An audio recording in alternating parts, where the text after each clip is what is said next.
biar semangat nanti. Sekali lagi bapak-bapak, jadi Ustadz bawa hadiah niki. Waduh. Akan ada kuis nanti. Ya, yang bisa jawab dapat hadiah. Kalian silahkan dicatat dengan baik.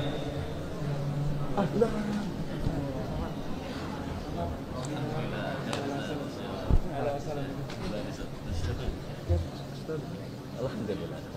Tapi ya sudah sakit-sakit lah. Loh, pakai ini apa ini? Dua-duanya. Ini agak nempel tadi ya. Agak nempel. Ini.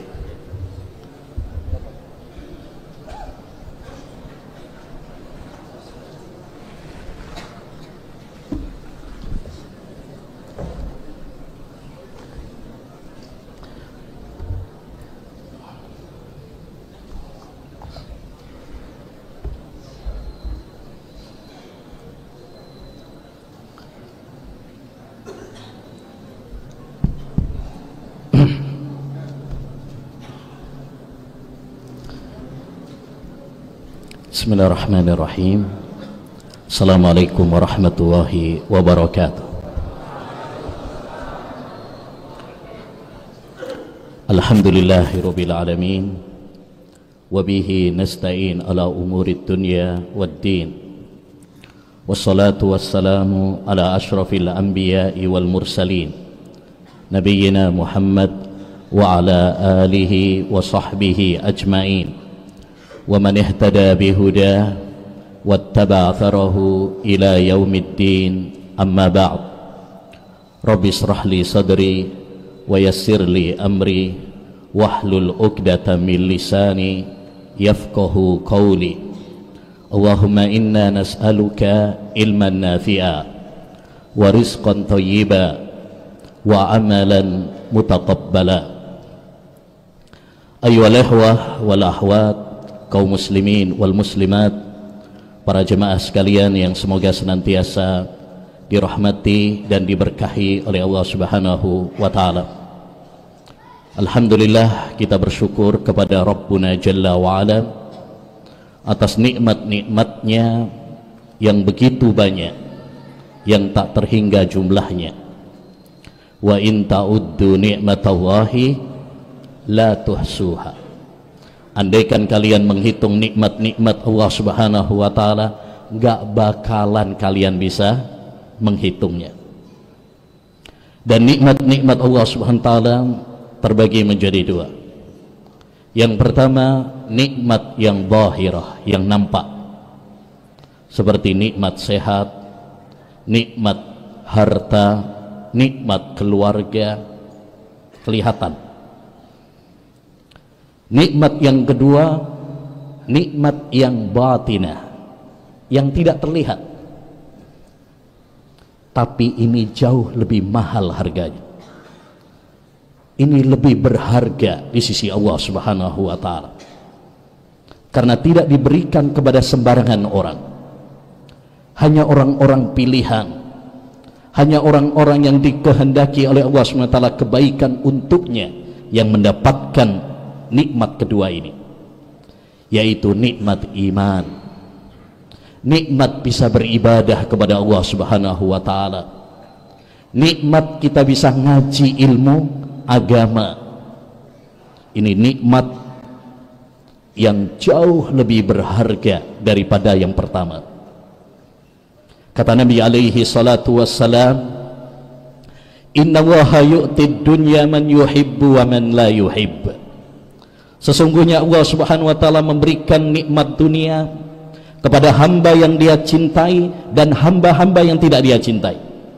Orang kafir pun dikasih, ya, orang kafir pun dikasih rizki, dikasih istri, dikasih anak, dikasih pangkat jabatan, dikasih kesehatan. Wala yu'til imana illa man yuhibbu. Namun Allah Subhanahu wa taala tidak memberikan nikmat iman kecuali kepada hamba-hamba yang dia cintai, yaitu hamba-hambanya yang beriman, hamba-hambanya yang saleh, hamba-hambanya yang bertakwa kepada Allah Subhanahu wa taala. Tidak ada nikmat yang lebih besar daripada kita bisa beribadah kepada Allah Subhanahu wa taala. Tidak ada nikmat yang lebih besar daripada kita bisa ngaji ilmu agama, bisa duduk bersimpuh dalam majlisul ilm, taman-taman surga. Hasan al-Basri rahimahullahu ta'ala, seorang tabi'in yang mulia, beliau pernah mengatakan, la an ata'allama baban minal ilm ahabbu ilayya minad dunya wa ma fiha. Saya mempelajari satu bab ilmu jauh lebih aku cintai daripada dunia dan isinya. Bagaimana tidak? Menuntut ilmu adalah jalan pintas yang mengantarkan kita menuju surga Allah Subhanahu wa taala. Dalam hadis yang masyhur, Nabi sallallahu alaihi wasallam mengatakan, "Man salaka tariqan yaltamisu fihi ilman, sahhalallahu lahu bihi tariqan ilal jannah."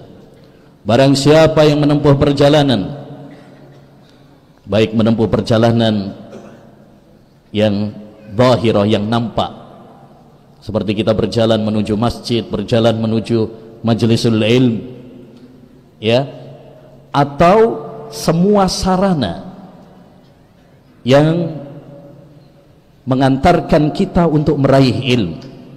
Kita menghafal, kita mencatat, kita murajaah, itu masuk dalam hadis ini sebagaimana disebutkan oleh Al-Hafidh Ibnu Rajab Al-Hambali rahimahullahu ta'ala. Siapa yang menempuh perjalanan dalam rangka menuntut ilmu, maka Allah akan mudahkan baginya jalan menuju surga. Bagaimana menuntut ilmu tidak mulia dan berharga? Nabi sallallahu alaihi wasallam mengabarkan dalam hadis yang disahihkan oleh Syekhul Albani rahimahullah, man ghada ilal masjid la yuridu illa an yata'allama khairan aw yu'allimahu illa kana lahu ajrun ka ajri hajin taman hajjatuhu.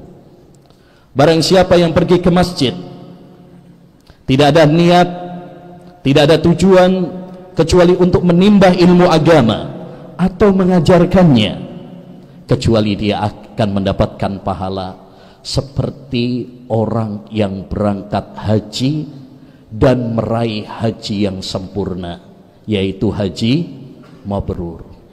Masya Allah, ini pas nih musim haji nih. Banyak orang yang berangkat haji, tapi mungkin kita belum ditakdirkan atau ketinggalan kloter, ya. Tapi jangan sedih, kita bisa mendapatkan pahala seperti haji kalau kita menghadiri majlis-majlisul ilm. Bagaimana menuntut ilmu tidak mulia?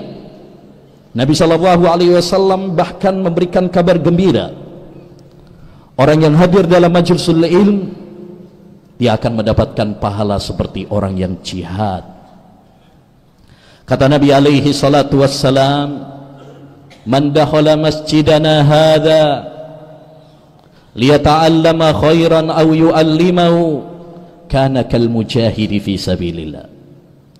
Barang siapa yang masuk ke masjidku ini untuk menuntut ilmu agama atau mengajarkannya, maka dia mendapatkan pahala seperti orang yang jihad di jalan Allah Subhanahu wa ta'ala. Karena menuntut ilmu juga jihad. Karena jihad seperti yang dikatakan oleh Imam Ibnul Qayyim dalam kitabnya Miftah Darus Sa'adah, ada dua. Ada jihad dengan pedang, jihad dengan senjata untuk melawan orang-orang kafir, dan yang kedua yaitu jihad dengan ilmu, jihad dengan hujjah, baik dari Al-Quran maupun sunnah, ya, untuk melawan orang-orang munafik, ahlul bidah dan pengekor hawa nafsu. Dan ini jihad yang paling penting pada zaman kita sekarang, ya, yaitu jihad dengan ilmu. Oleh karenanya, ayyuhal ihwah wal ahwat, kaum muslimin wal muslimat yang semoga senantiasa dirahmati oleh Allah Subhanahu wa ta'ala, hendaknya bagi kita semuanya untuk mencintai ilmu dan mencintai majlisul ilm. Tanamkan dalam diri kita untuk memiliki kecintaan kepada ilmu, Kata Imam Syafi'i rahimahullahu ta'ala, man la yuhibbul ilma la khaira fih. Siapa yang tidak mencintai ilmu, maka tidak ada kebaikan baginya. Tanda kebaikan seorang hamba tatkala dia dimudahkan untuk ngaji ilmu agama. Kalau dia dimudahkan untuk hadir dalam majlisul ilmu, kalau dia dimudahkan untuk memahami ilmu agama, Al-Quran dan Sunnah, itu pertanda bahwa Allah Subhanahu wa ta'ala menghendaki kebaikan untuknya. Maka kalau kita mendapatkan nikmat ini, pertahankan baik-baik, bersyukur kepada Allah Subhanahu wa ta'ala, ya. Jangan sampai nikmat tersebut kemudian hilang, dicabut oleh Allah Subhanahu wa ta'ala. Ya, kata Umar bin Abdul Aziz rahimahullahu ta'ala, qayyidu an-ni'ama bisyukri. Ikatlah nikmat-nikmat Allah dengan syukur. Idza kunta fi ni'matin far'aha fa innal ma'asiya tuzilun ni'ama. Kalau kamu mendapatkan nikmat, rawat baik-baik nikmat tersebut, karena dosa dan kemaksiatan menjadikan hilangnya nikmat Allah Subhanahu wa ta'ala. Ikhwani wa akhwati fillah rahimani wa rahimakumullah. Saya duduk di kursi ini bukan karena ya paling berilmu atau paling pantas memberikan nasihat, ya, tapi ini mampir aslinya besok ke Bima, justru mampir di sini. Oleh karenanya mohon izin, ada Masya Allah para tuan guru kita semuanya, ada Ustadzuna Sufyan, Ustadz Mizan, Ustadz Husni, ya, mohon nanti kalau ada yang salah-salah kita diingatkan, dikoreksi, ya, walaupun agak grogi juga ini. Para ikhwan, para akhwat yang semoga dirahmati oleh Allah Subhanahu wa ta'ala,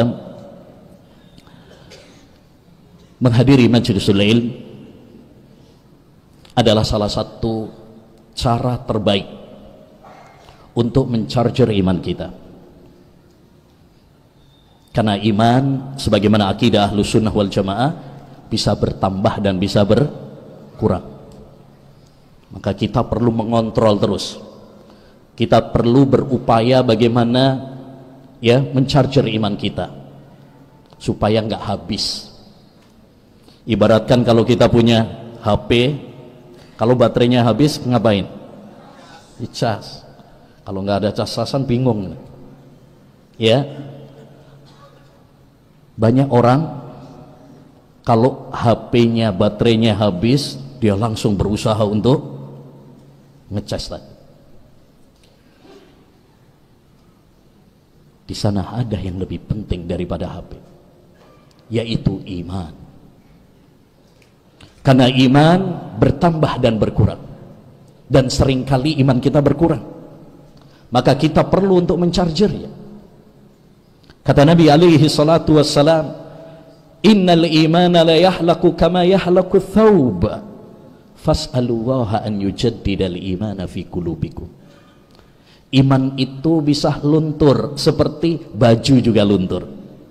Kita pakai baju, apalagi baju putih itu ya, lama dikit udah kotor ya, luntur warnanya. Fas'alullaha an yujaddidal imana fi qulubikum. Mintalah kalian kepada Allah SWT untuk memperbaharui iman kalian. Dan tidak ada charger iman yang lebih baik daripada hadir dalam majlisul ilm. Maka kalau kita ingin menambah iman kita, sering-seringlah hadir dalam majlis ilm. Dahulu para sahabat Nabi alaihi salatu wassalam dan para ulama ussalaf apabila bertemu dengan sahabat-sahabat yang lain seperti Mu'ad bin Jabal, apabila bertemu dengan sahabat yang lain, beliau mengatakan, ijlis bina nu'min sa'atan, ayo kita duduk-duduk untuk menambah iman. Yani duduk-duduk ya untuk mengingatkan kepada akhirat, untuk menambah iman, untuk mengingat kematian, untuk memberi semangat ibadah kepada Allah Subhanahu wa ta'ala. Bahkan disebutkan oleh Imam Ibnul Qayyim rahimahullah suatu ungkapan yang sangat indah. Kata beliau, carilah hati kalian di 3 tempat. Yang pertama dalam majlisul lail, yang kedua saat membaca Al-Quran, yang ketiga saat kalian sedang berkholwat bersendirian dengan Allah Subhanahu wa ta'ala. Lalu kata beliau, jika kalian tidak mendapati hati kalian ada di 3 tempat tersebut, maka mintalah kepada Allah Subhanahu wa ta'ala agar menganugerahkan engkau hati yang baru, karena sesungguhnya kamu tidak punya hati. Karena hati yang subur, hati yang hidup adalah hati yang subur dengan iman, subur dengan ketaatan kepada Allah Subhanahu wa ta'ala, subur dengan cinta kepada Allah Subhanahu wa ta'ala. Ya, maka sekali lagi sangat penting bagi kita untuk hadir dalam majelis-majelisul ilm, untuk melembutkan hati kita, untuk mencarger iman kita, untuk mengingatkan kita kepada akhirat, untuk mengingatkan kita kepada kematian, untuk mengingatkan kita agar semangat ibadah kepada Allah Subhanahu wa ta'ala, untuk mengingatkan kepada kita agar kita istiqamah. Menarik, pernah diceritakan oleh Yusuf bin Mahak, kata beliau, ra'aitu ibna Umar wa huwa inda Ubaid ibni Umair wa huwa yakus. Kata Yusuf bin Mahad, saya melihat sahabat Abdullah bin Umar pernah hadir dalam majlisnya, yakni dalam kajiannya Ubaid bin Umair, ketika Ubaid bin Umair yang memberikan pengajian. Fara'aitu ibna Umar ainahu yughrafani dama. Aku melihat sahabat Abdullah bin Umar menangis, meneteskan air mata. Sahabat Abdullah bin Umar duduk hadir dalam kajian Ubaid bin Umair. Ada yang tahu Ubaid bin Umair? Siapa Ubaid bin Umair? Seorang tabi'in. Sahabat Abdullah bin Umar, sahabat Nabi. Kalau secara level siapa yang paling tinggi atau yang lebih tinggi? Sahabat Ibnu Umar. Ya, tapi beliau dengan tawaduknya hadir di majelisnya Ubaid bin Umair. Kadang kita perlu untuk hadir dalam majlisul ilm. Ya, untuk apa? Melembutkan hati kita. Walau kita sudah memiliki ilmu, tapi ilmu yang paling penting adalah ilmu yang bermanfaat. Bukan cuma sekedar banyaknya hafalan, bukan sekedar luasnya wawasan. Sebagaimana kata Imam Syafi'i rahimahullahu ta'ala, laisal ilmu ma hufidha, innamal ilmu ma nafa'a. Ilmu itu bukan cuma sekedar yang dihafal, tetapi ilmu yang paling penting adalah ilmu yang bermanfaat. Ini yang paling penting. Maka cari majelis-majelisul ilm yang mengingatkan kita kepada akhirat. Disebutkan oleh Imam Abu Dawud rahimahullah mensifati majelisnya gurunya, yaitu Imam Ahmad bin Hanbal, kanat majalisu Ahmad majalisal akhirah. Adalah majelis Imam Ahmad itu majelis akhirat. La yudhkaru fihi syai'un min amri dunya qattu. Beliau tidak pernah membahas di majelisnya masalah-masalah dunia sedikit pun. Yang dia bahas hanyalah ilmu agama, ibadah, akhirat. Demikian juga dikatakan oleh Yunus bin Ubaid. Kata beliau, 30 tahun lamanya aku hadir dalam majelis Hasan al-Basri, seorang imam tabi'in yang mulia. Nggak pernah beliau membahas pemimpin ini dilengserkan, pemimpin ini dilantik, harga-harga melambung tinggi.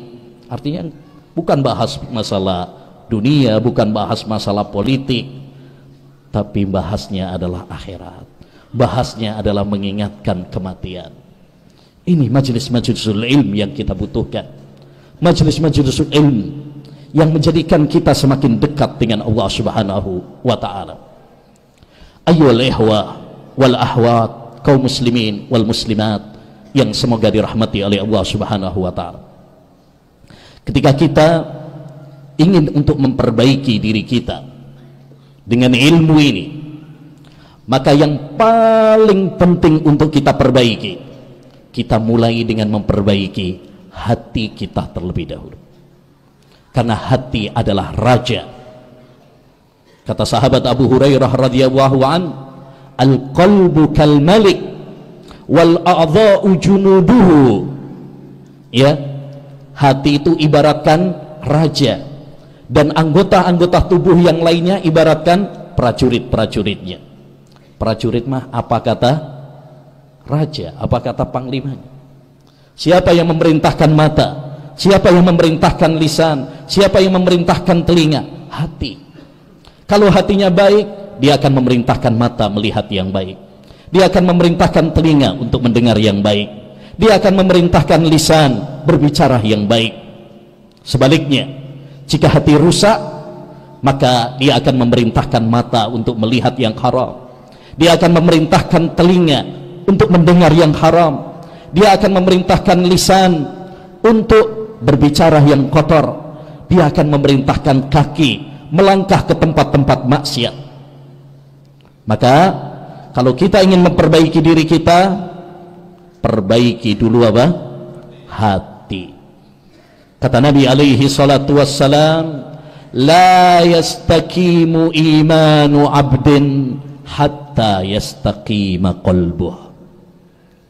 Tidak akan baik keimanan seorang hamba sampai baik dulu apa? Hatinya. Oleh karenanya, hendaknya bagi kita ayyuhal ikhwah untuk perhatian dengan masalah hati ini, lebih daripada perhatian kita kepada penampilan kita. Banyak orang sekarang lebih perhatian sama penampilan, ya, penampilannya masya Allah perhatikan sekali, ya, bagaimana biar nggak gembrot, makanya dia ya olahraga, senam, bagaimana biar ganteng, biar cantik, makanya banyak orang, terutama kalau ibu-ibu ya, skincare dan lain sebagainya. Ya, orang begitu peduli sama pakaiannya, begitu peduli sama mobilnya, rumahnya, begitu peduli sama HP-nya, tapi jarang yang perhatian dengan hatinya. Padahal ini yang lebih inti. Kalau kita malu ketika bertemu dengan manusia dengan baju yang kotor, dengan badan yang bau, mestinya kita lebih malu tatkala Allah Subhanahu wa ta'ala melihat hati kita penuh dengan noda dan kotoran. Karena yang dilihat oleh Allah SWT bukan penampilan kita, tapi yang dilihat oleh Allah SWT adalah hati kita dan amal perbuatan kita. Sebagaimana dalam hadis Abu Hurairah dalam riwayat Muslim, bahwasanya Nabi SAW pernah mengatakan, innallaha la yanzuru ila suwarikum wa ajsamikum wa amwalikum walakin yanzuru ila qulubikum wa a'malikum. Allah Subhanahu wa ta'ala tidak melihat kepada harta kalian, kepada badan kalian, postur tubuh kalian. Bukan itu yang dinilai oleh Allah SWT, bukan itu yang dilihat oleh Allah Subhanahu wa ta'ala, tapi yang dilihat oleh Allah SWT adalah hati kalian dan amal perbuatan kalian. Jangan sampai kita berpenampilan keren, dilihat sama orang bersih, ganteng, cantik, tapi dilihat oleh Allah SWT hati kita penuh dengan kotoran, kotoran syirik, kotoran bid'ah, kotoran maksiat, syubhat dan syahwat. Na'udzubillah min dzalik. Ma'asyiral muslimin wal muslimat rahimani wa rahimakumullah. Allah Subhanahu wa taala menciptakan kita di dunia ini untuk apa? Untuk beribadah. Ini visi misi kita. Kenapa kita ada di panggung dunia ini? Yaitu untuk beribadah kepada Allah Subhanahu wa taala. Apa dalilnya? Surat Adz-Dzariyat ayat 56. Insyaallah sudah hafal semuanya. Wa ma khalaqtul jinna wal insa illa liya'budun. Tidaklah aku ciptakan jin dan manusia kecuali agar mereka beribadah kepada aku, yaitu Allah Subhanahu wa taala. Ini ayat yang sangat penting yang mengingatkan kita tentang tujuan hidup kita. Kenapa kita ada di dunia ini?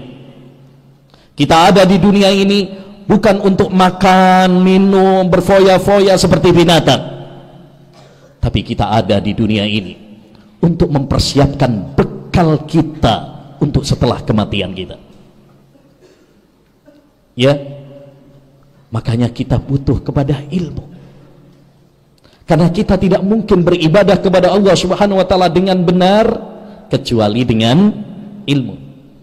Karena ibadah sebagaimana sudah sering disampaikan oleh ustadz-ustadz kita, tidak diterima oleh Allah Subhanahu wa taala kecuali dengan dua syarat. Syarat yang pertama, ikhlas lillahi ta'ala. Syarat yang kedua, mutaba'ah, ittiba'.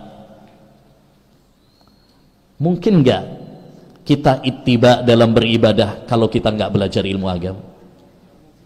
Mungkinkah kita sholat seperti sholatnya Nabi, sallu kama ra'aitumuni usolli, kalau kita enggak belajar tata cara sholatnya Nabi?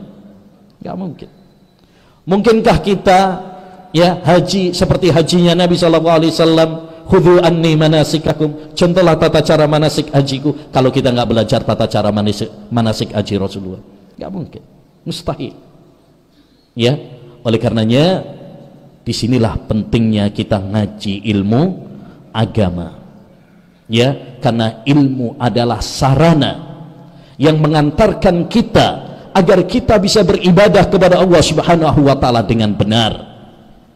Dengan ilmu kita bisa membedakan mana tauhid, mana syirik, mana sunnah, mana bid'ah, mana halal dan mana haram.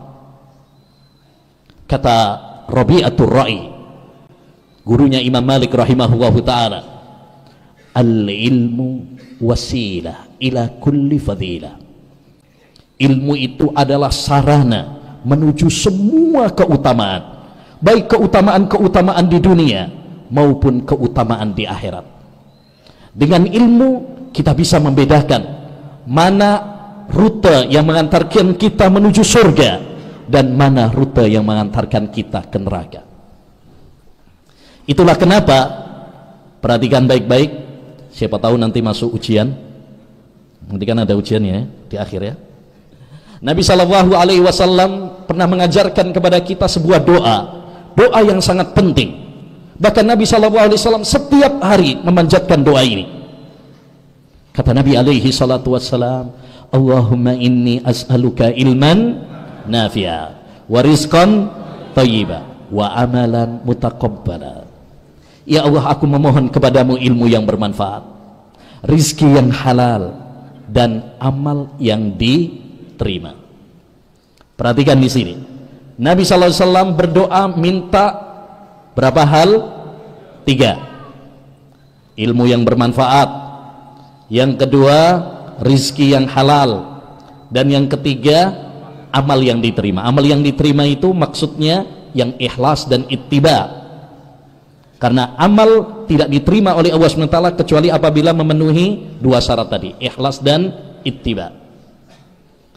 Dari 3 permintaan ini, ternyata Nabi SAW yang pertama kali beliau minta adalah ilman nafi'a, ilmu dulu.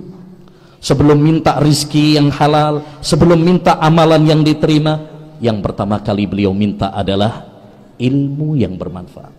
Kenapa? Kata para ulama rahimahumullah ta'ala, karena tidak mungkin kita bisa tahu mana rizki yang halal dan mana rizki yang haram. Tidak mungkin bagi kita bisa membedakan mana amal yang sesuai dengan tuntunan Nabi, amal yang diterima, dan mana amal yang tidak diterima, kecuali kalau kita punya ilmu dulu. Itulah kenapa Nabi SAW minta ilmu yang bermanfaat dulu sebelum minta yang lain. Ya, maka kita ya harus semangat untuk ngaji ilmu agama. Hadiri majelis-majelis ilmu. Alhamdulillah di Lombok ini berkembang pesat dakwah salafiyah, dakwah sunnah.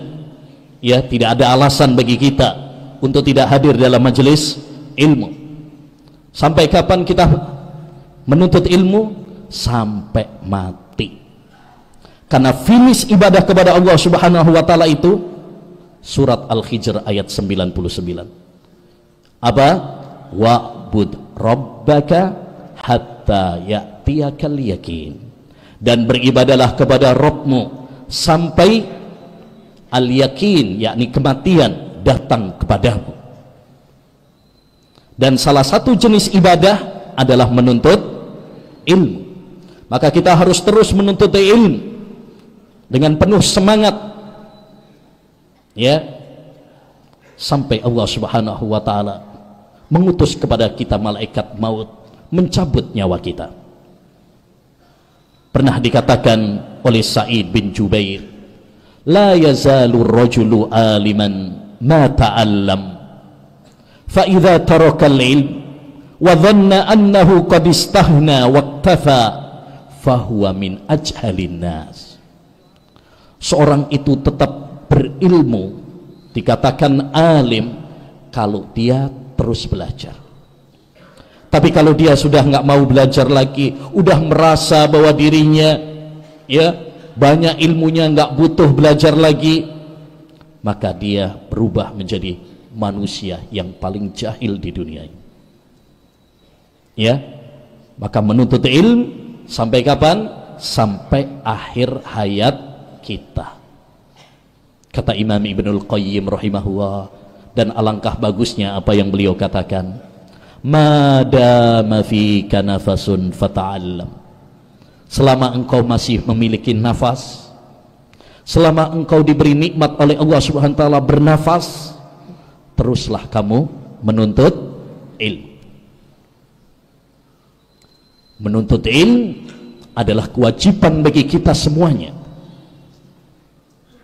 Apapun profesi kita, apapun gelar kita,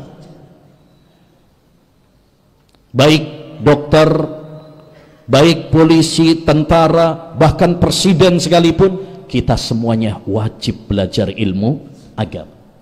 Talabul ilmi faridatun ala kulli muslim. Menuntut ilmu itu adalah kewajiban bagi setiap muslim, karena kita semuanya diciptakan oleh Allah di dunia ini untuk ibadah, dan ibadah tidak mungkin kecuali dengan ilmu.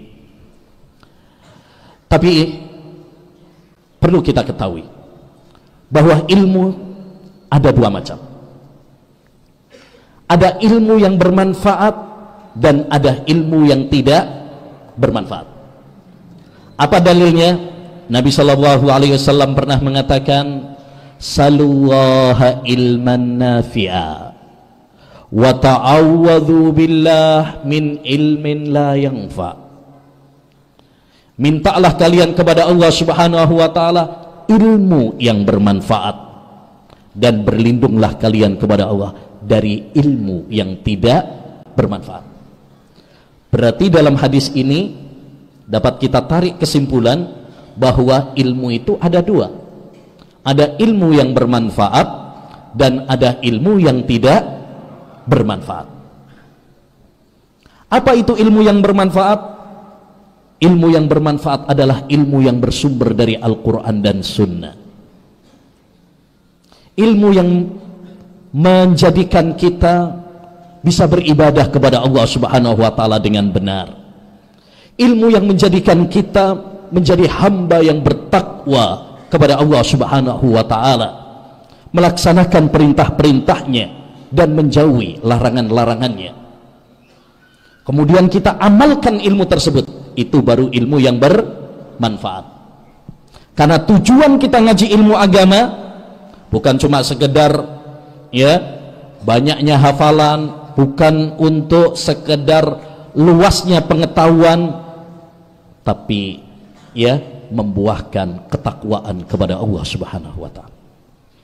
Kata Sufyan Ats-Tsauri rahimahullah, innama yutlabul ilmu liyuttaqallah.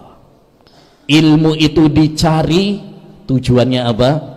Agar kita bisa bertakwa kepada Allah SWT, agar kita bisa melaksanakan perintah-perintahnya dan menjauhi larangan-larangannya. Itu baru ilmu yang bermanfaat. Yang kedua, ada ilmu yang tidak bermanfaat. Apa ilmu yang tidak bermanfaat? Kata Al-Hafidh Ibnu Rajab dalam kitabnya Fadlu Ilmi Salaf ala Ilmil Khalaf, bahwa ilmu yang tidak bermanfaat itu ada dua. Yang pertama, ilmu yang dilarang dalam agama, seperti ilmu sihir, ya, ilmu pelet, ilmu sihir, ilmu kebal, apa ilmu hitam misalkan.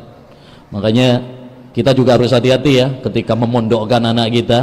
Jangan-jangan nanti lulus pesantren bukannya pinter menghafal Quran, pinter menghafal hadis, tapi malah pinter jadi dukun, ya, pinter ya melet orang. Nah ini bahaya nih. Dan itu ada beberapa pondok, bahkan di pondoknya diajarkan ilmu sihir, ya, ilmu kebal, ilmu perdukunan ada, bahkan daurahnya ada, ya. Hanya hati-hati, ya. Wa yata'allamuna ma yadhurruhum wala yanfa'uhum. Mereka mempelajari ilmu sihir yang tidak bermanfaat bagi mereka, bahkan membahayakan mereka. Atau contoh yang lain adalah ilmu filsafat, ilmu kalam yang dikecam oleh para ulama. Di antaranya adalah Imam Syafi'i rahimahullahu taala. Beliau mengatakan al-ilmu bil kalami jahlun wal jahlu bil kalami ilmun. Mempelajari ilmu kalam, ilmu filsafat adalah kebodohan, dan bodoh dengan ilmu filsafat adalah sebuah ilmu. Ini ilmu yang tidak bermanfaat nih, yang pertama. Ilmu yang kedua yang tidak bermanfaat juga adalah ilmu yang tidak diamalkan, ya, ilmu yang tidak diamalkan. Mungkin yang dia pelajari benar, Quran, hadis, akidah, akhlak, fikih, benar, tapi nggak diamalkan. Ini berarti ilmunya tidak bermanfaat. Karena seperti kata Imam Syafi'i, laisal ilmu ma hufidha, innamal ilmu ma nafa'a. Ilmu itu bukan cuma sekedar dihafal, tapi ilmu yang sebenarnya adalah ilmu yang bermanfaat. Nah, apa tanda-tanda ilmu yang bermanfaat? Ini penting untuk kita pelajari sebagai bahan evaluasi bagi kita, sebagai bahan koreksi bagi kita, terutama saya pribadi. Ya, orang yang paling butuh dengan nasihat ini adalah pembicaranya. Ya, mari kita koreksi bersama-sama. Kita mungkin udah lama belajar ilmu agama, mungkin kita sudah sering ikut kajian, ya, tapi masalahnya, sudahkah ilmu yang kita pelajari ilmu yang bermanfaat? Sudahkah ilmu yang kita pelajari membersihkan hati kita? Nah, ini yang perlu kita evaluasi bersama. Apa tanda-tanda ilmu yang bermanfaat? Adzan ya? Adzan Ustaz? Naslam ya? Sampai subuh?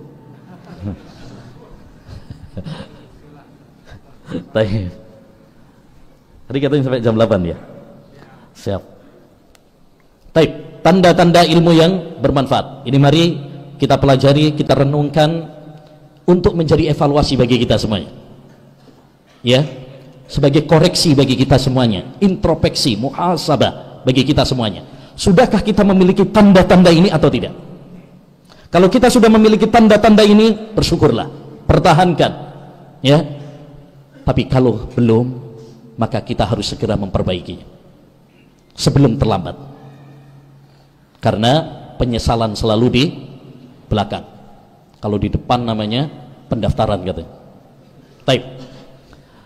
Yang pertama, tanda ilmu yang bermanfaat ayyuhal ihwah adalah membuahkan rasa takut kepada Allah Subhanahu wa taala. Kata sahabat Abdullah bin Mas'ud, kafa bi khasyatillahi ilma. Cukuplah rasa takut kepada Allah Subhanahu wa taala itu sebagai ilmu. Dan kata Imam Ahmad bin Hanbal rahimahullah, innamal ilmu khasyatullah. Sesungguhnya ilmu yang sebenarnya itu adalah khasyatullah, rasa takut kepada Allah Subhanahu wa ta'ala. Ya, maka mari kita koreksi. Kita belajar ilmu agama. Sudahkah menjadikan kita takut sama Allah Subhanahu wa ta'ala? Takut kepada Allah Subhanahu wa ta'ala bukan berarti kita menangis, meneteskan air mata, bukan sekedar itu. Tapi takut kepada Allah Subhanahu wa ta'ala itu adalah tatkala kita tergoda untuk melakukan kemaksiatan dan dosa, kita mampu mengerem hawa nafsu kita. Ya, itu yang disebut dengan rasa takut kepada Allah Subhanahu wa ta'ala. Yang kata Imam Ibnu Rajab, afdalul a'mal khasyatullahi fi sirri wal alaniyah. Amalan yang paling mulia di sisi Allah adalah takut kepada Allah Subhanahu wa ta'ala saat kita sendirian dan saat kita dalam keramaian. Maka koreksi masing-masing kita. Sudahkah setelah kita ngaji ilmu agama, kita takut sama Allah Subhanahu wa ta'ala? Terutama pada zaman kita sekarang, godaan-godaan maksiat, godaan-godaan untuk melakukan dosa, syahwat begitu banyak dan dahsyat. Ya, kita buka HP isinya dosa, maksiat. Wanita-wanita yang membuka auratnya, musik, nyanyian. Apalagi saat kita sedang sendirian, disitulah diuji ilmu kita, iman kita, diuji rasa takut kita kepada Allah Subhanahu wa ta'ala. Karena ingat, tatkala kita dimudahkan oleh Allah Subhanahu wa ta'ala untuk melakukan dosa, bukan berarti Allah sedang mengizinkan kita, tapi Allah sedang menguji kita. Apakah kita takut sama Allah SWT ataukah kita takut sama manusia? Allah Subhanahu wa ta'ala berfirman dalam surat Al-Maidah, ya ayyuhalladzina amanu la yabluwannakum Allahu bi syai'in minas sayd tanaluhu aydikum wa rimahukum liya'lamallahu may yakhafuhu bil ghaib. Wahai orang-orang yang beriman. Ayat ini dimulai dengan panggilan wahai orang-orang yang beriman.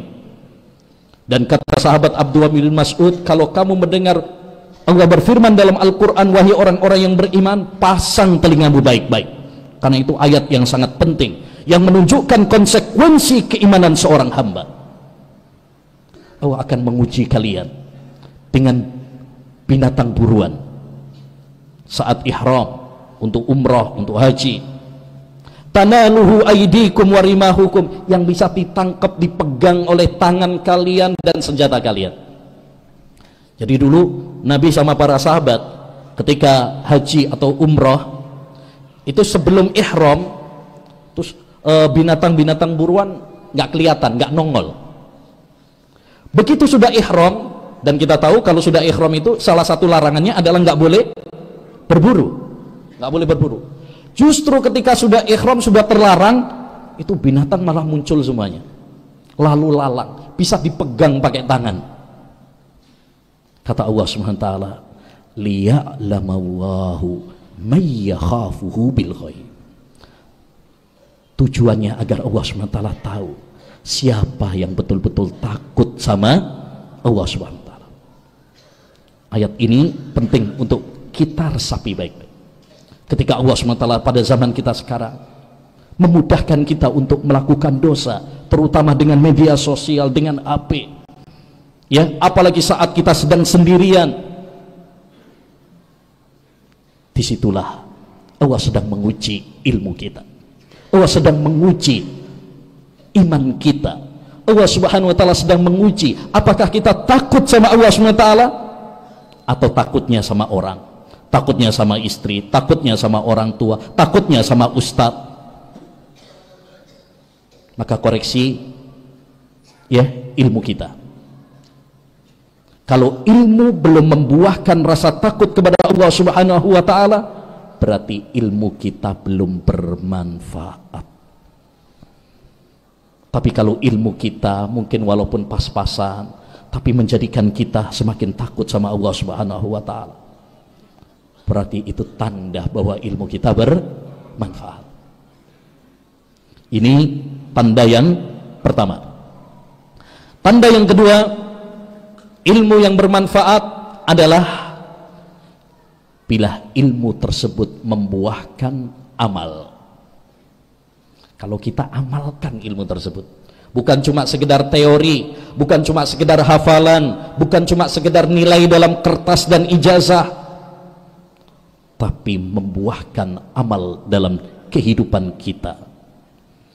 Karena sejatinya tujuan kita belajar ilmu agama adalah untuk bertakwa kepada Allah Subhanahu wa taala. Kalau ilmu belum kita amalkan, berarti ilmunya tidak bermanfaat. Kata Imam Ibnul Qayyim rahimahullahu ta'ala, kullu ilmin la yazidul imana quwwatan wa thabatan fahuwa madhul. Setiap ilmu yang tidak menambahmu iman dan tidak menambahmu lebih semangat beribadah kepada Allah Subhanahu wa ta'ala, tidak membuahkan amal saleh, maka itu adalah ilmu yang terkotori, ilmumu palsu, ya. Karena ilmu yang murni, ilmu yang sejati adalah ilmu yang diamalkan. Kita semuanya akan ditanya oleh Allah Subhanahu wa taala tentang ilmu yang telah kita pelajari. Sudahkah kita amalkan atau belum? La yazulu qadama abdin hatta yus'ala an arba. Kata Nabi sallallahu alaihi wasallam, tidak akan bergeser dua kaki hamba sampai akan ditanya tentang 4 hal. Salah satunya wa an ilmihi fima amila bi. Tentang ilmunya, sudahkah dia mengamalkannya atau tidak? Ya. Abu Ishaq Al-Albiri dalam qasidahnya, ta'iyahnya, pernah mengatakan suatu kalimat yang sangat indah. Wa in u'tita fihi tawila ba'in wa qala an-nasu annaka alimta fala ta'man su'alallahi anhu bitawbihin alimta fahal amilta fara'sul ilmi taqwallahi haqqa wa laysa bi ayyuqala ra'asta. Kata beliau Abu Ishaq Al-Albiri, dia punya qasidah At-Ta'iyah, kalau kamu mendapatkan ilmu yang luas, orang-orang memujimu bahwa kamu ya alim ulama, tokoh agama, maka jangan merasa aman, karena kelak kau akan ditanya oleh Allah Subhanahu wa ta'ala, alimta fahal amilta. Kau sudah punya ilmu, namun sudahkah kamu mengamalkan ilmu? Kau sudah punya ilmu, sudahkah kamu mengamalkan ilmu? Kau sudah punya ilmu, sudahkah kamu mengamalkan ilmu? Ini yang nanti akan ditanya oleh Allah Subhanahu wa ta'ala. Fara'sul ilmi taqwallah. Inti dari ilmu adalah ketakwaan kepada Allah Subhanahu wa ta'ala, bukan mendapatkan pujian manusia bahwa kamu adalah alim ulama, kau tokoh agama. Bukan itu, nggak ada artinya pujian manusia. kalau kita dimurka oleh Allah Subhanahu wa taala. Tidak ada artinya kita populer, disanjung oleh manusia, bahkan semua yang ada di dunia ini, kalau Allah Subhanahu wa taala tidak cinta kepada kita.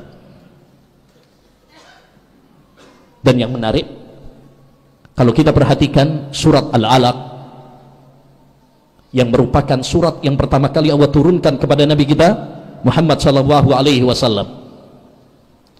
Surat ini diawali dengan menuntut ilmu. Iqra bismi rabbikal ladzi khalaq. Bacalah dengan apa? Membaca adalah jendela untuk mendapatkan ilmu. Maka kita harus semangat membaca.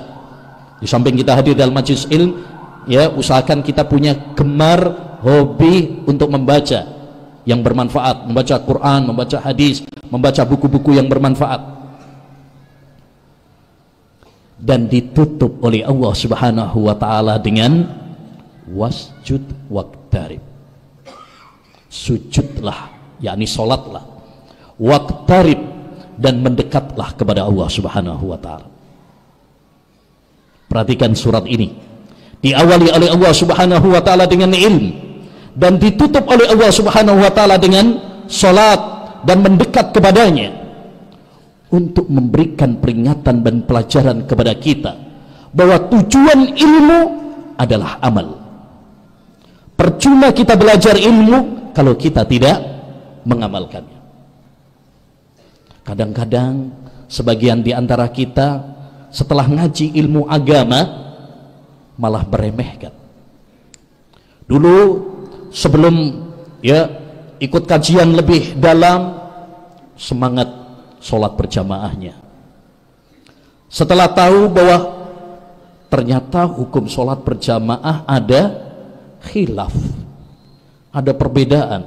Ada yang mengadakan sholat berjamaah wajib, ada pula yang mengatakan sunnah. Akhirnya saya ikut yang sunnah aja, sehingga dia malas sholat berjamaah ke masjid. Ini berarti semakin belajar ilmu agama bukan malah semakin semangat ibadah, malah semakin mundur. Dulu sangat takut kepada Allah SWT, meninggalkan dosa-dosa. Ternyata setelah dia semakin belajar, dia tahu, oh ternyata dosa itu ada dua, ada dosa besar, ada dosa kecil.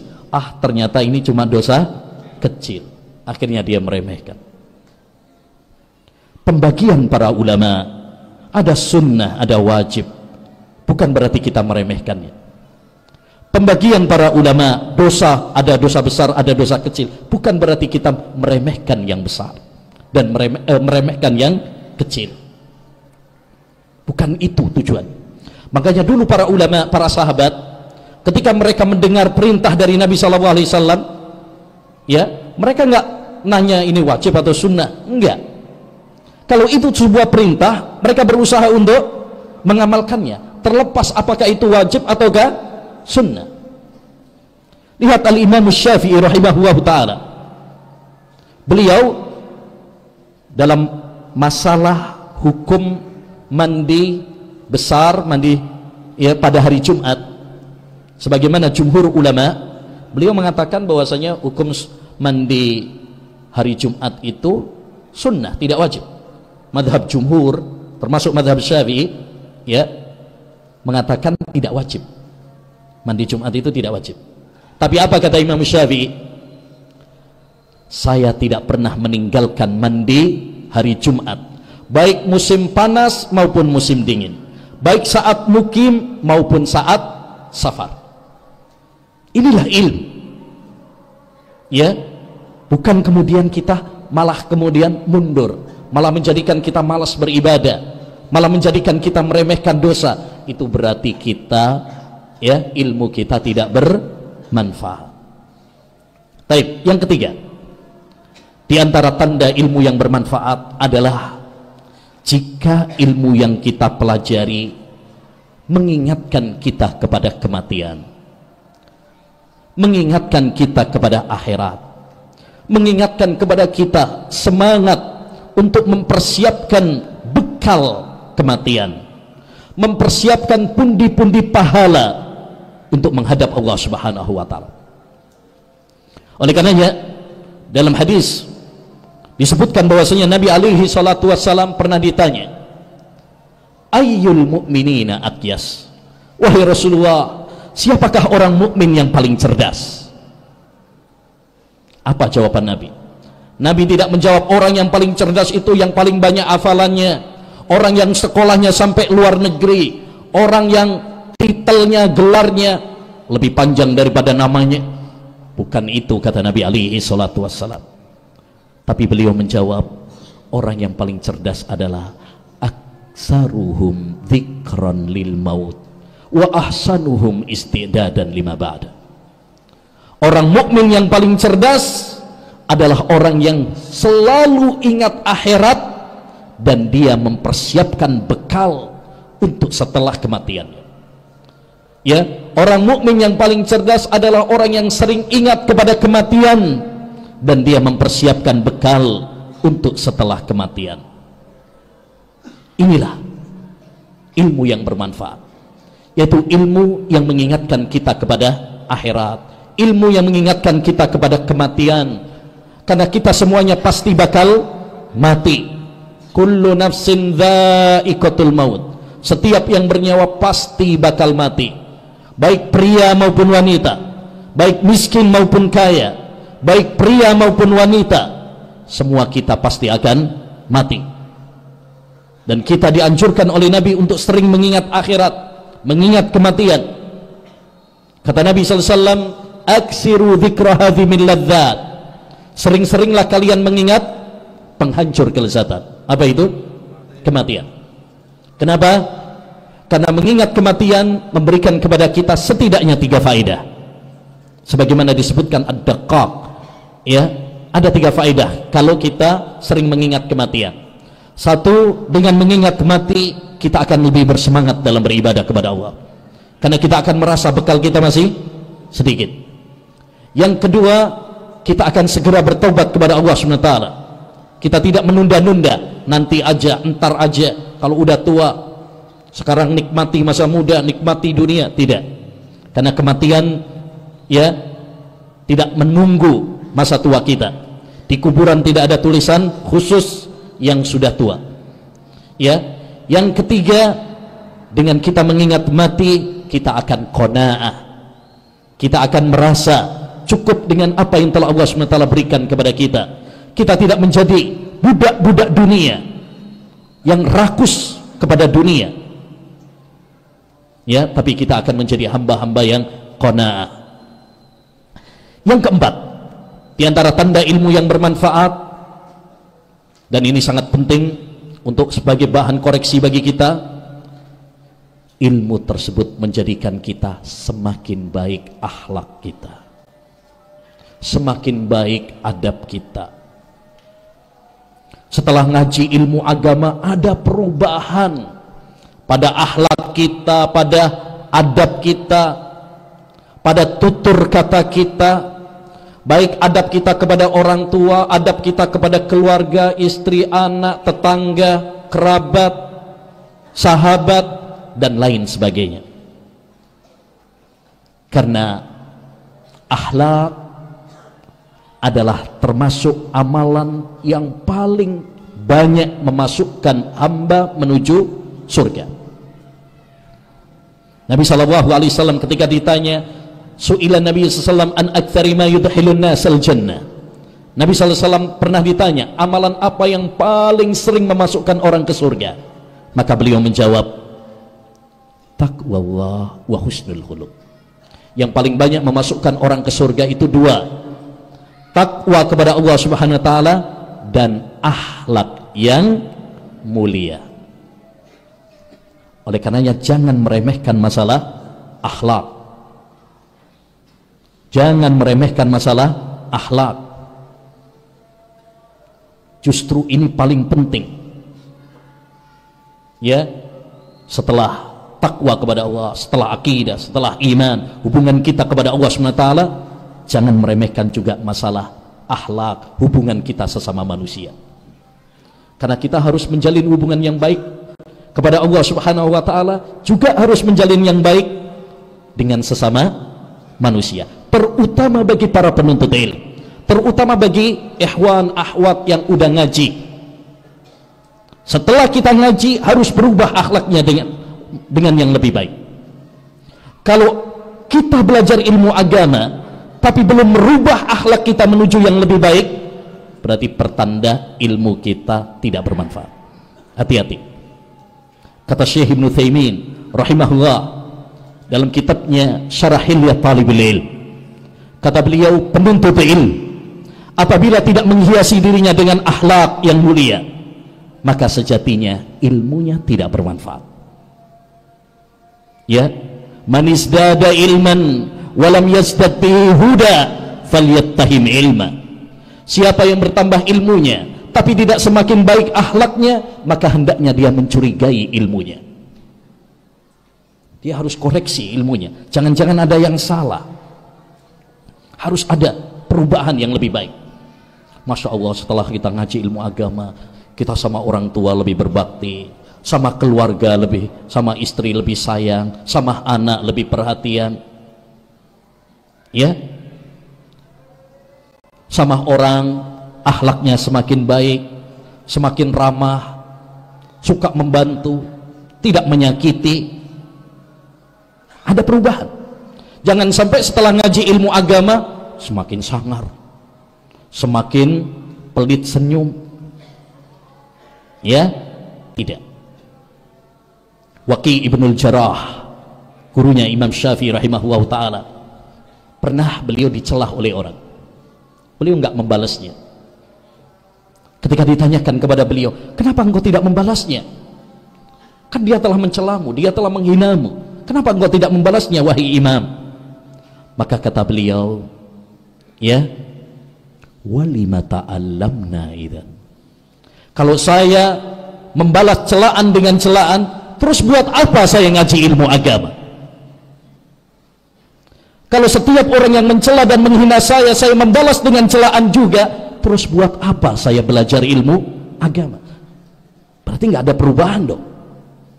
Masya Allah, ini jawaban yang luar biasa. Maka ngaji ilmu agama harus kita ada perubahan, akhlak kita harus lebih baik, ya, terutama kepada orang-orang yang paling dekat dengan kita, ya, kepada keluarga kita. Nabi SAW mengatakan, khairukum khairukum li ahli'i wa ana khairukum li ahli. Sebaik-baik kalian adalah yang paling baik sama keluarganya, dan saya orang yang paling baik sama keluarga saya. Maka ahlus sunnah adalah orang yang paling baik dan paling sayang sama keluarganya. Yang kelima, di antara tanda ilmu yang bermanfaat adalah menghilangkan penyakit syubhat dan syahwat. Ini penyakit hati. Penyakit hati itu ada dua.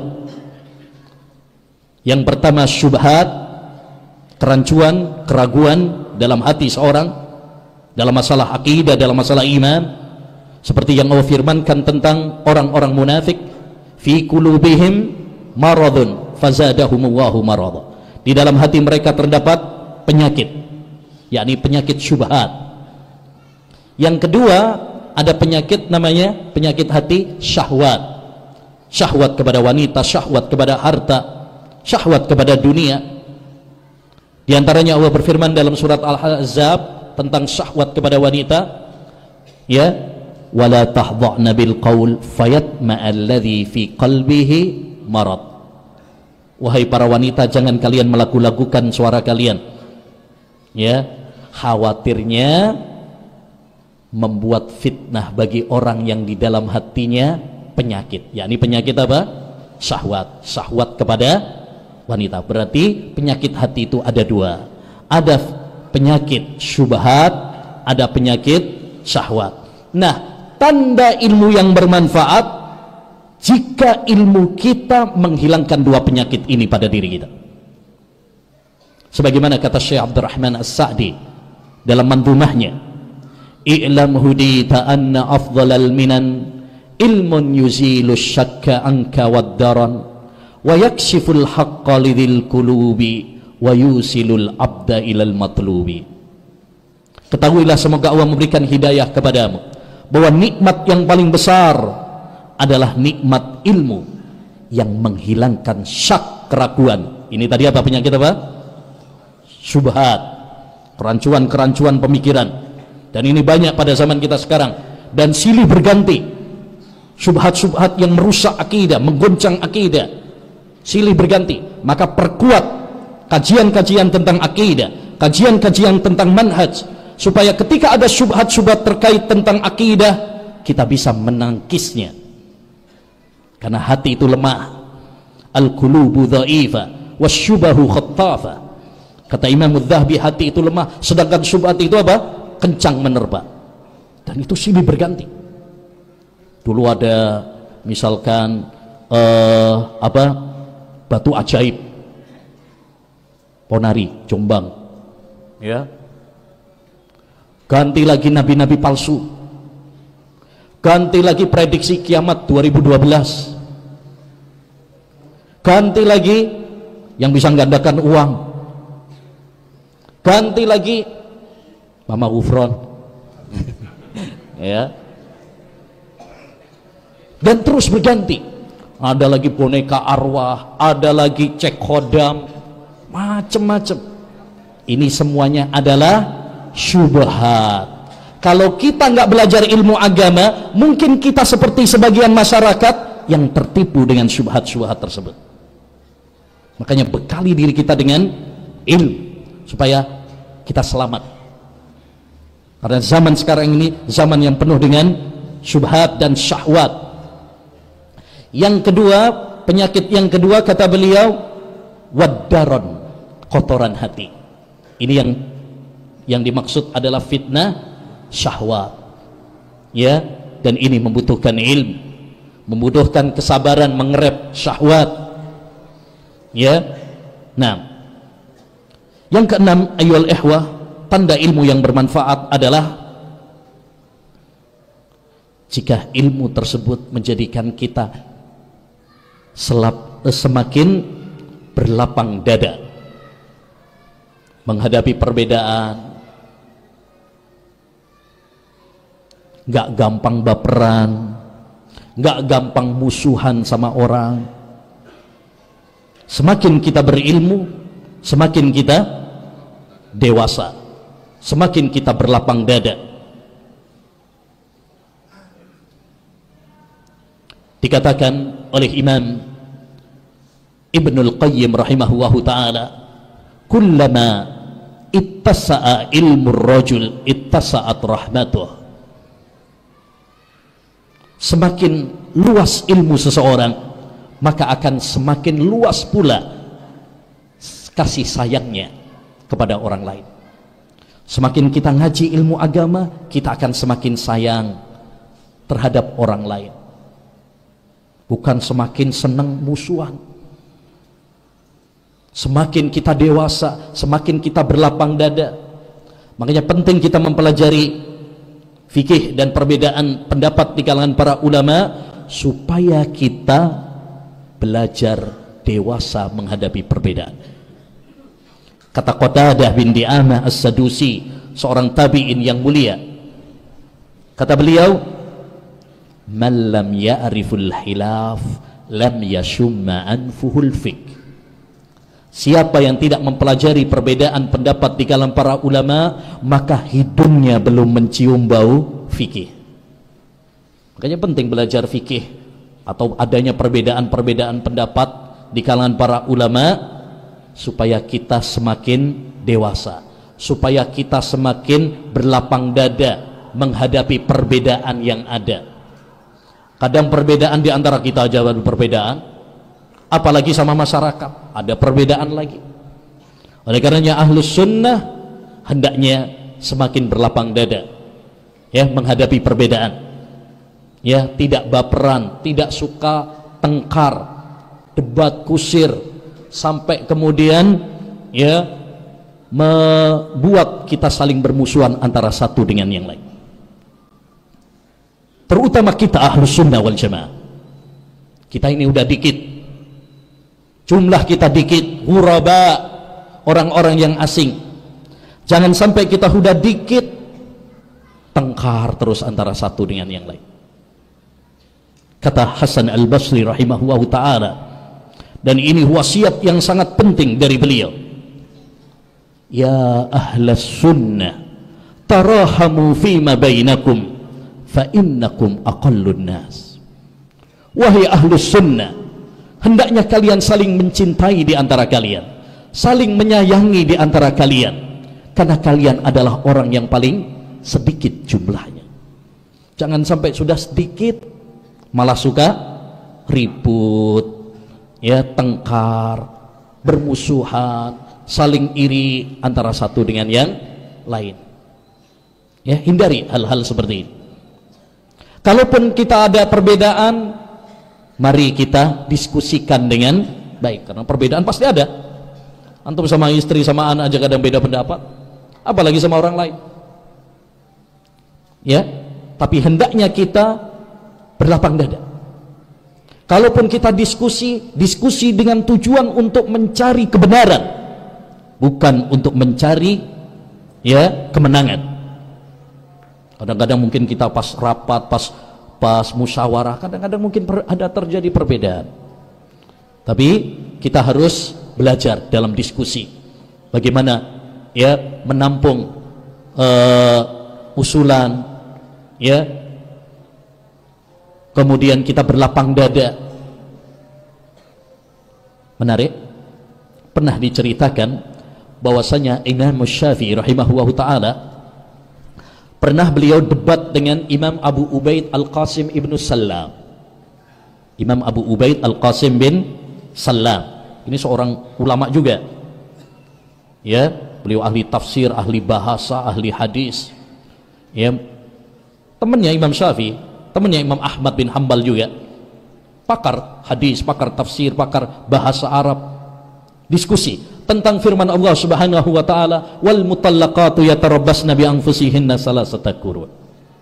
Wanita-wanita yang ditalak itu hendaknya mereka tarabbus, yang menunggu, yaitu masa iddah, selama salasata quru, 3 kali quru.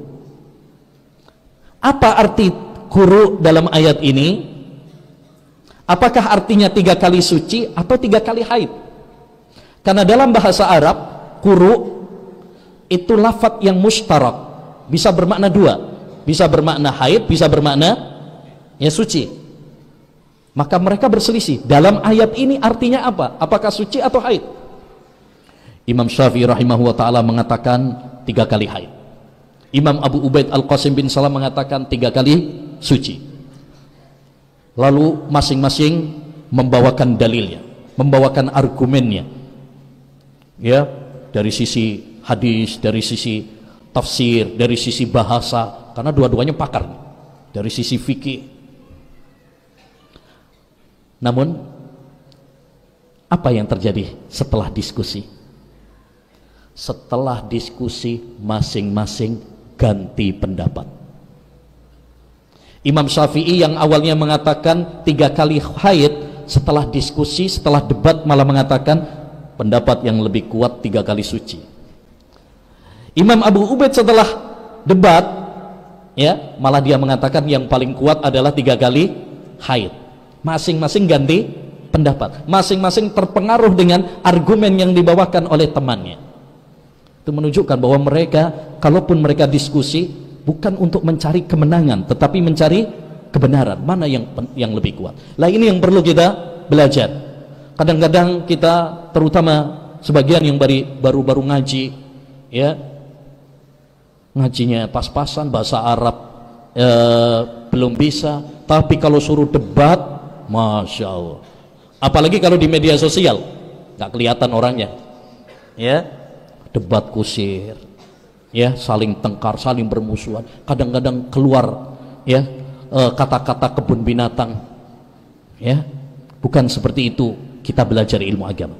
Kita belajar ilmu agama hendaknya semakin kita berlapang dada. Baik, masalah yang terakhir, ayyuhal ikhwah, bagaimana kita meraih ilmu dan kesucian hati. Bagaimana kita meraih ilmu dan, ya, meraih kesucian hati. Yani bagaimana kiat-kiatnya? Yang pertama, ayyuhal ikhwah, cara yang pertama agar kita mendapatkan ilmu dan mendapatkan kesucian hati, yaitu dengan meluruskan niat, dengan ikhlas. Ya, kata Syekh Abdul Aziz bin Baz rahimahullah ta'ala, aku wasiatkan kepada kalian agar berniat yang baik, karena niat yang baik merupakan sumber semua kebaikan. Ya, ini sumber semua kebaikan. Seperti juga pesannya Imam Ahmad bin Hanbal kepada putranya, dan ini pesan untuk kita semuanya juga. Kata Imam Ahmad bin Hanbal rahimahullah, ya bunayya inwil khaira fa innaka la tazalu bi khairin ma nawaital khair. Wahai putraku, berniatlah yang baik, engkau akan senantiasa dalam kebaikan di dunia dan di akhirat selama engkau berniat yang baik. Maka kalau kita ingin mendapatkan ilmu, kalau kita ingin mendapatkan hati yang bersih, ikhlaskan kita dalam setiap amal ibadah kita, dalam setiap tutur kata kita, dalam setiap tindakan kita. Inna a'malakum qalila fa ahlisu fi hadzal qalil.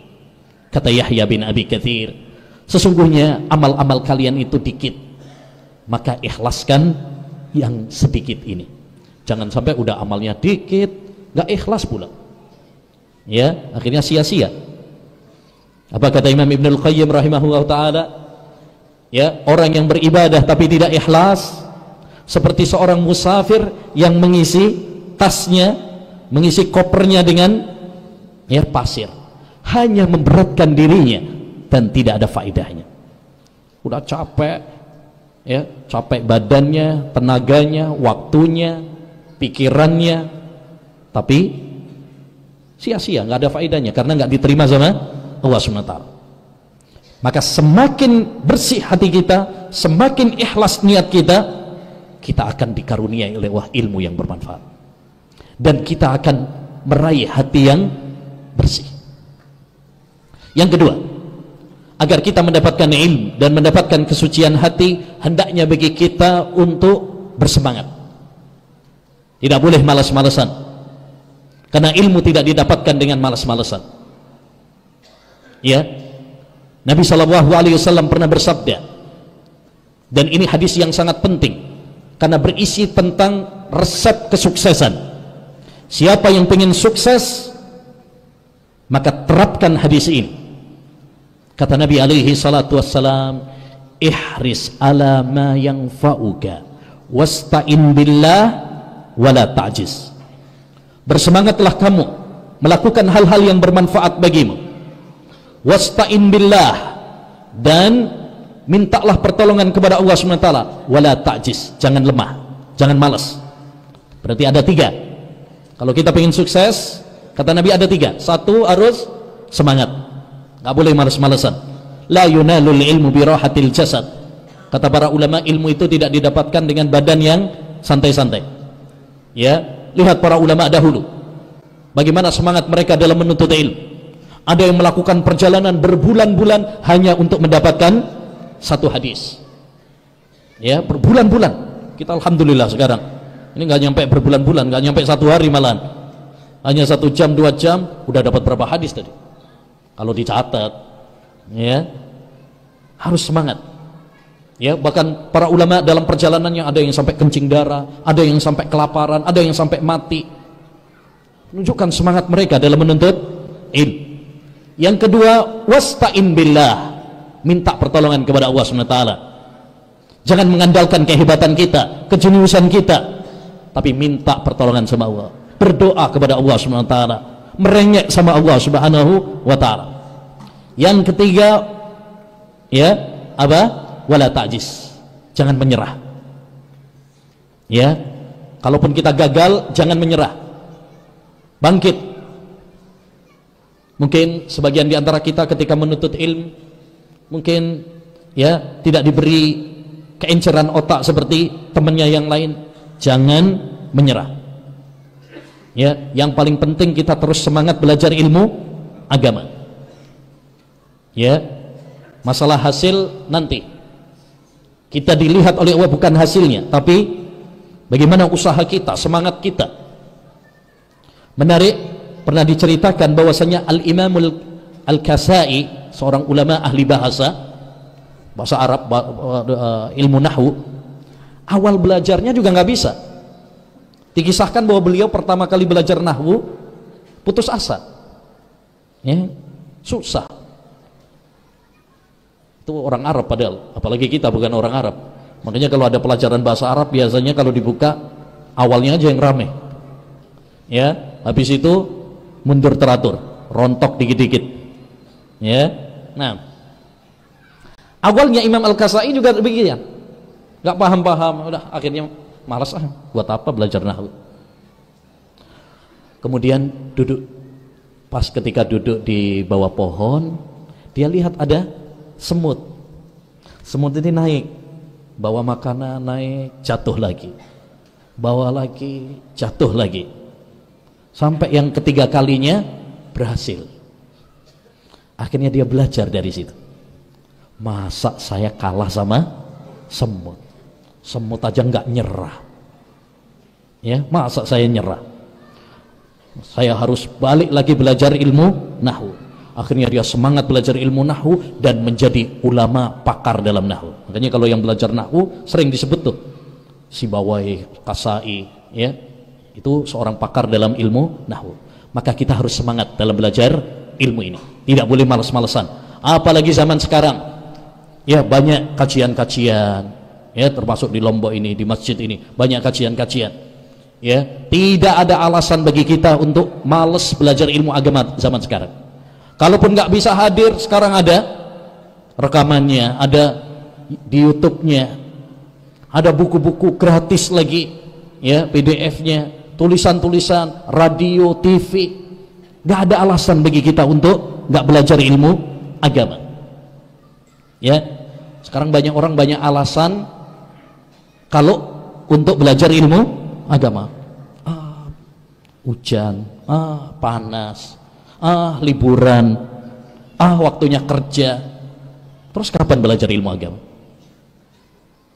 Ya, seorang penyair Ahmad bin Faris Al-Lughawi pernah mengatakan, "Idza kana yu'dhika harrul masifi wa yubsul harifi wa bardus syita'i wa yulhika husnu jamalir rabi'i fa ahduka lil ilmi kulli mata."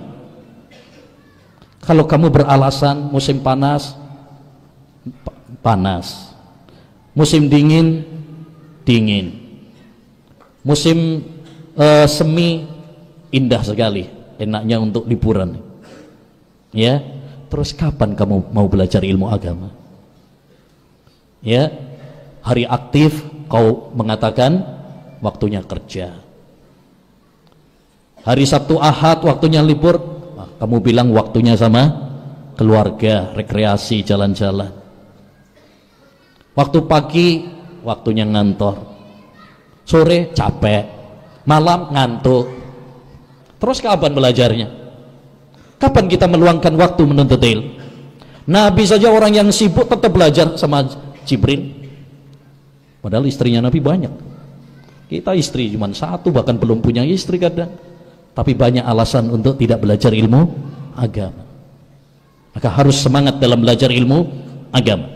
Yang ketiga, agar kita mendapatkan ilmu dan mendapatkan hati yang bersih, banyak doa kepada Allah SWT. Ini penting, ikhwan. Banyak doa kepada Allah Subhanahu wa taala. Karena doa seperti yang dikatakan Syekhul Islam, ad-du'a'u miftahu kulli khairin fid dunya wal akhirah. Doa itu adalah kunci semua kebaikan di dunia dan di akhirat. Jangan pernah kita mengandalkan kehebatan kita, jangan pernah kita mengandalkan kejeniusan kita. Semua itu tidak ada manfaatnya kalau Allah nggak memberikan ilmu kepada kita, kalau Allah Subhanahu wa taala nggak memberikan hati yang bersih kepada kita. Minta sama Allah SWT, merengek sama Allah SWT, Rabbi zidani ilma, Allahumma inni as'aluka ilman nafi'a, Allahumma ati anfusana taqwaha wa zakkiha anta khairu man zakka. Ya, minta ilmu yang bermanfaat, minta hati yang bersih, minta sama Allah SWT. Karena tidak ada yang memberikan ilmu kepada kita kecuali Allah. Tidak ada yang memberikan hati yang bersih kepada kita kecuali hanya Allah SWT. Terutama di waktu-waktu yang mustajab. Yang keempat, ya, kalau kita ingin mendapatkan ilmu dan ingin mendapatkan hati yang bersih, hiasi diri kita dengan adab, hiasi diri kita dengan akhlak. Ya, kata seorang ulama rahimahullahu ta'ala, bil adab Yusuf bin Asbat, bil adabi tafhamul ilm. Dengan adab engkau akan mendapatkan ilmu. Ini penting.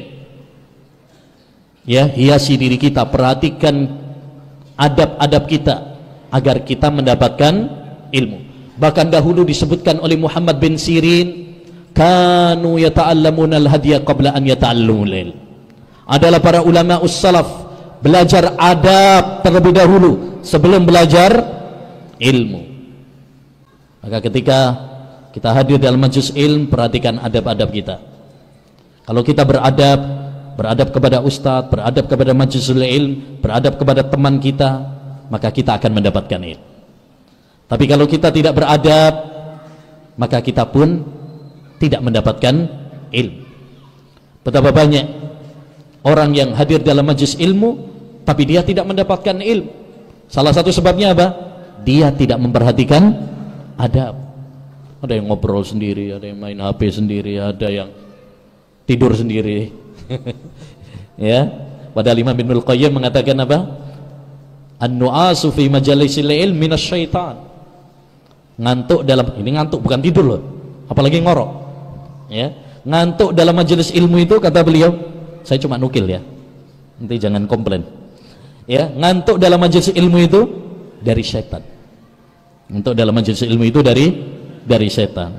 Maka perhatikan adab-adab kita dalam menuntut ilmu agar kita mendapatkan ilmu dan agar kita mendapatkan hati yang bersih. Yang kelima, yang terakhir, yaitu sabar.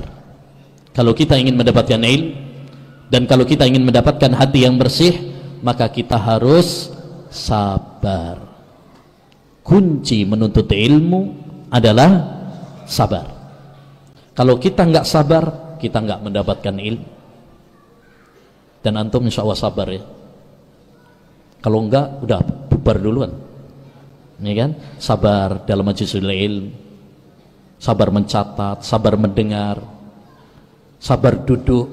Insya Allah kita kuat berjam-jam untuk hadir dalam majelis ilmu. Ini butuh kesabaran. Ya, apalagi kalau nggak paham misalkan, butuh sabar. Dahulu Imam Ahmad bin Hanbal rahimahullah, sekelas Imam Ahmad, beliau pernah mengatakan, ta'allamtu babal haidhi tis'a sinin hatta fahimtu. Aku belajar masalah haid, mempelajari masalah haid 9 tahun lamanya, baru aku memahaminya dengan baik. Ini sekelas Imam Ahmad bin Hanbal. Sekarang kita belajar ilmu pengennya instan, pengennya cepat, pengennya sehari 2 hari langsung jadi Syekhul Islam. Ya, pengennya cepat, instan. Padahal mie instan saja nggak bisa instan, perlu dimasak dulu. Maka kita jangan tergesa-gesa. Man ramal ilma jumlatan dhahaba anhu jumlatan. Siapa yang menginginkan ilmu sekaligus, maka akan hilang sekaligus. Butuh kesabaran, butuh waktu, tahapan, harus sabar. Perhatikan kata Nabi Musa alaihissalam ketika belajar kepada Nabi Khidir. Apa kata beliau? Satajiduni insyaallahu sabira wala a'si laka amra. Kau akan mendapati aku orang yang sabar. Jadi kalau mau belajar harus sabar. Kalau nggak sabar misalkan dimarahin sama ustadznya, baper, ya besok nggak hadir lagi tuh. Ya, kajiannya nyindir dia, wah nggak enak ini kajiannya. Kemarin saya ketampar, kesindir, nggak hadir lagi. Ya, kalau kita baperan seperti itu, nggak punya kesabaran, ya nggak akan mendapatkan ilmu. Harus sabar. Ya, harus sabar. Baik. Intinya, ayyuhal ikhwah rahimani wa rahimakumullah, hendaknya bagi kita semuanya untuk semangat belajar ilmu agama. Ya, karena dengan ilmu insya Allah kita akan meraih hati yang bersih. Ya, menjadi orang-orang yang terbaik. Khairun nas mahmum, afdhalun nas mahmumul qalba, sadukul lisan. Sebaik-baik manusia itu adalah yang jujur lisannya dan baik hatinya. Qalu sadukul lisani na'rifuhu ya Rasulullah. Kalau orang yang jujur kami tahu wahai Rasulullah. Fama mahmumul qalb? Apa orang yang hatinya bersih itu? Qal huwa taqiyyun naqi alladzi la ghilla wala hasad. Ya, hati yang bersih itu yaitu hati orang yang bertakwa, hati yang jernih, tidak ada hasad, tidak ada kedengkian, permusuhan di dalam hatinya. Itu baru hati yang bersih. Dan ini hatinya para nabi, hatinya para sahabat. Lihat Nabi Muhammad SAW, ya, ketika ya beliau berdakwah, ketika beliau dalam perang Uhud, beliau perangi, beliau dilukai, bahkan Nabi pada dalam perang Uhud itu apa? Terluka. Ya. Begitu juga ketika beliau ke Taif, beliau dilempari sampai berlumuran darah, lalu didatangi oleh malaikat, bahkan menawarkan malaikat gunung untuk ya dilemparkan kepada penduduk Taif. Tapi Nabi SAW mengatakan, bal arju an yuhrijallahu min aslabihim man ya'budullah wala yusyriku bi syai'an. Aku berharap akan ada orang-orang dari keturunan mereka yang beribadah kepada Allah dan tidak menyekutukannya. Demikian juga Nabi SAW dalam perang Uhud, ketika beliau terluka, berarti Nabi juga nggak kebal ya, terluka juga beliau. Ya, Nabi SAW mengatakan, Allahumma ighfir li qaumi fa innahum la ya'lamun. Ya Allah, ampunilah kaumku karena mereka tidak tahu. Di sini kata Imam Ibnul Qayyim menunjukkan kebersihan hatinya Nabi, karena beliau mendoakan maghfirah untuk kaumnya. Yang kedua, memaafkan mereka. Yang ketiga, menyandarkan kepada dirinya, kaumku, tetap disandarkan kepada Nabi SAW. Yang keempat, Nabi SAW memberikan udzur kepada mereka, fa innahum la ya'lamun, karena mereka tidak tahu. Begitu juga jika ada di antara masyarakat kita yang dulu memusuhi kita, yang dulu mungkin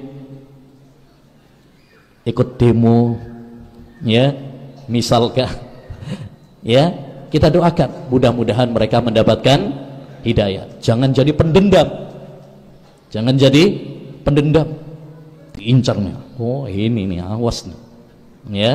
Nah, maafkan mereka, doakan mereka, mudah-mudahan diampuni oleh Allah SWT. Bisa jadi di antara mereka yang awalnya memusuhi, kelak mereka akan menjadi pembela-pembela tauhid, pembela-pembela sunnah. Kita nggak ada yang tahu, hidayah di tangan Allah Subhanahu wa ta'ala, ya. Dan kita pun nggak ada yang tahu apakah kita akan tetap istiqamah di atas tauhid dan sunnah ini atau tidak. Hati bisa berubah-ubah, berbolak-balik. Kata Nabi SAW, ahbib habibaka haunan ma asa ayyakuna baghidaka yauman ma. Cintailah orang yang kamu cintai sedang-sedang saja, nggak usah berlebihan, karena orang yang kamu cintai sekarang bisa jadi berubah menjadi musuhmu, orang yang kamu benci di waktu mendatang. Wa abghid baghidaka haunan ma asa ayyakuna habibaka yauman ma. Dan bencilah orang sedang-sedang aja, nggak usah berlebihan, karena bisa jadi orang yang kamu benci sekarang bisa berubah menjadi temanmu, orang yang kamu cintai di masa mendatang. Ya, maka bersihkan hati kita agar kita berjumpa dengan Allah SWT di akhirat kelak dengan hati yang bersih. Yauma la yanfa'u malu wala banun illa man atallaha biqalbin salim. Tidak ada yang bermanfaat pada hari itu, harta dan anak-anak, kecuali orang yang datang menghadap Allah dengan hati yang bersih. Inilah hati penduduk surga. Hati mereka bersih, tidak ada kedengkian, tidak ada permusuhan. Wa naza'na ma fi sudurihim min ghillin ihwanan ala sururim mutaqabil. Ya, kami cabut dari dada para penduduk surga ini kedengkian. Kemudian mereka duduk-duduk bertelakan di atas ya ranjang-ranjang hias mereka. Ya, itulah hati penduduk surga. Mudah-mudahan Allah Subhanahu wa taala membersihkan hati kita di dunia ini sehingga ya kita berjumpa dengan Allah Subhanahu wa taala pun menjadi penduduk surga dengan hati yang bersih. Amin ya rabbal alamin. Demikian ayyuhal ikhwah wal akhwat rahimani wa rahimakumullah yang bisa kita bahas. Mudah-mudahan apa yang telah kita pelajari bermanfaat bagi kita semuanya. Dan sebelum kita tutup, seperti yang tadi sudah disampaikan, ada ujiannya ya. Ada ujiannya. Siapa yang bisa jawab, insya Allah nggak ada soal jawab antum yang nanya ke saya, nggak perlu. Di sini sudah banyak masyayikh ya. Tapi saya yang ngasih pertanyaan. Saya yang ngasih pertanyaan. Siapa yang bisa ngasih jawaban, insya Allah ada hadiahnya. Dan nanti mungkin minta sama Ustadz minta pertanyaan juga Ustadz ya. Gantian Ustadz ya. Ada akhwatnya juga ada. Yang ikhwan aja ya udah. Taib, yang ikhwan dulu. Ana dulu yang ngasih pertanyaan. Taib, siapa yang bisa menyebutkan macam-macam ilmu? Nah, Masya Allah, ilmu yang bermanfaat dan ilmu yang tidak bermanfaat. Apa dalilnya? Hah? Nggak hafal. Tapi ada ya tadi ya? Ada. Taib, barakallahu fiik. Fadhal. Apa tadi dalilnya? Salullaha ilman nafi'a wa ta'awwadhu billah min ilmin la yanfa. Mintalah kepada ilmu yang bermanfaat dan berlindunglah kepada Allah. Barakallahu. Berlindunglah kepada Allah dari ilmu yang tidak bermanfaat. Taib.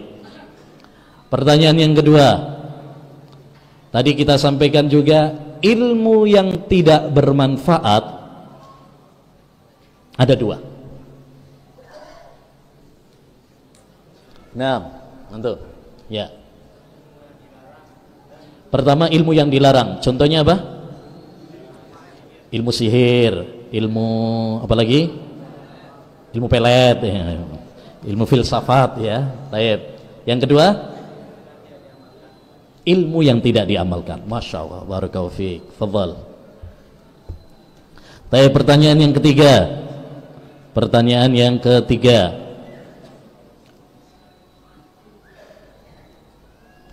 Barakallahu fiik. Ini saya tambahin karena agak banyak. Tadi kita sampaikan tanda-tanda ilmu yang bermanfaat tanpa lihat catatan. Nah, Masya Allah,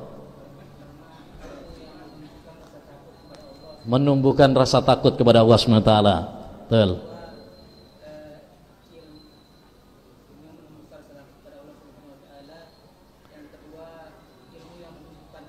Ilmu yang menumbuhkan amal. Masya Allah. Tayyib.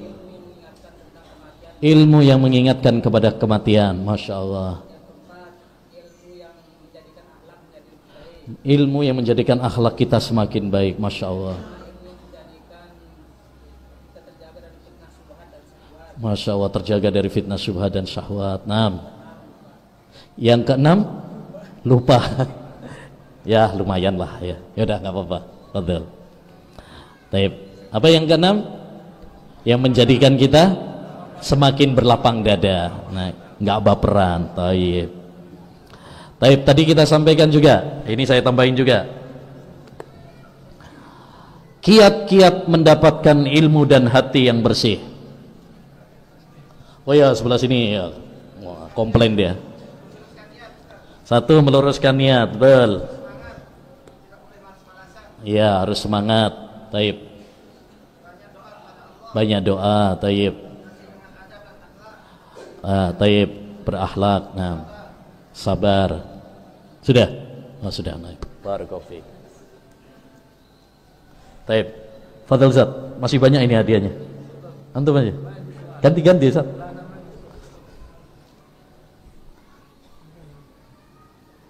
Apa Ustaz? Nah. Oh ya, Taib. Sebelah sini gantian. Ya, ini pertanyaan dari Ustadz Mizan tadi. Tadi dalam doa, Allahumma inni as'aluka ilman nafi'a wa rizqan thayyiba wa amalan mutaqabbala, ada 3 doa. Tapi kenapa yang pertama kali diminta adalah ilmu yang bermanfaat? Nah, fadhal. Masya Allah. Santri, ya. Kenapa? Nah, karena apa? Karena kita tidak akan mengetahui rizki yang halal dan haram kecuali dengan ilmu. Begitu juga kita tidak akan tahu amal yang diterima dan tidak diterima kecuali dengan ilmu. Masya Allah, barakallahu fiik. Fadhal. Oh, ini satu aja. Nah, berikutnya Ustaz. Apa lagi Ustaz? Saya juga kehabisan ini. Masih banyak ini. Bisa sampai jam 12 ini.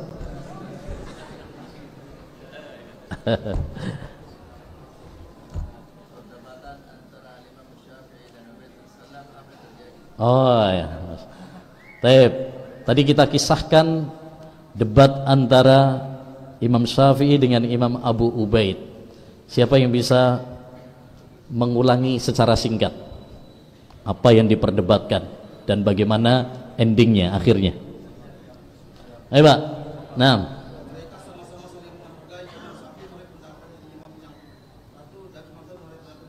Iya, debatnya tentang apa tadi?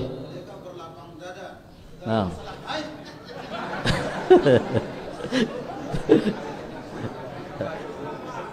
Tentang apa? Haid. Oh iya. Tentang salah satu kuru. Dalam Al-Quran salah satu kuru, apakah 3 kali haid ataukah 3 kali suci? Terus masing-masing ganti pendapat. Dan tidak berlebam-lebam muka. Nah, tayyib, barakallahu fiik. Tayyib, berikutnya. Tayyib, tadi kita sampaikan manfaat mengingat kematian. Nah, ada 3 tadi ya. 1, lebih bersemangat dalam beribadah. Nah, yang kedua, semakin semangat untuk segera bertobat. Tayyib. Yang ketiga,